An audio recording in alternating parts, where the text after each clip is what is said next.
परमेश्वर ने मुझे कुछ वचन पढ़ने के लिए कहा। भजन संहिता 34 के 11 में बात कर रहा है, कह रहा है हे लड़कों आओ मेरी सुनो, मैं तुमको यहोवा का भय मानना सिखाऊं। कह रहा है मैं तुम्हें भय मानना सिखाऊंगा। अगर आप भय मानते हैं परमेश्वर का तो आपके अंदर कभी किसी के लिए जलन नहीं हो सकती।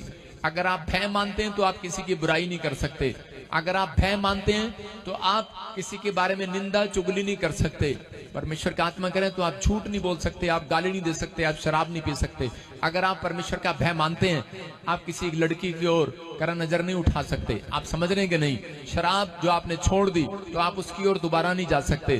कह रहा कि अगर आपने भय मानना सीख लिया है, परमेश्वर का आत्मा कह रहा मैं तुम्हें भय मानना सिखाता हूं। सारे बोले हालेलुया।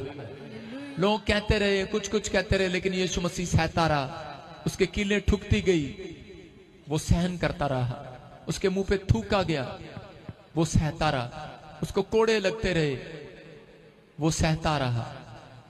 एक प्रॉफिट का जीवन भी ऐसी होता है। लोग थूकते रहते हैं, वो प्रार्थना करता रहता है। लोग गालियां देते रहते हैं, वो प्रार्थना करता रहता है। हालेलुया।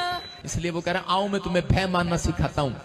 आप कोई भय माने ना माने, हम भय मानते हैं परमेश्वर का।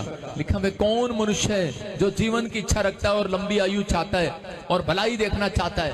कह रहा है कि अगर आप भलाई देखना चाहते हैं, लेकिन कह रहा है कि लेकिन अपनी जीभ को वो बुराई करने से रोक नहीं सकता, तो वो अपनी जिंदगी में कभी लंबी आयु को नहीं देख सकता। कभी वो कह रहा है कि वो अच्छे दिन नहीं देख सकता। अगर उसने आपको इस्तेमाल किया है, आपकी अगर किसी ने बुराई की है, तो परमेश्वर आपका स्टैंडर्ड भी इसी साल में ऊपर उठाएगा यीशु मसीह के नाम में।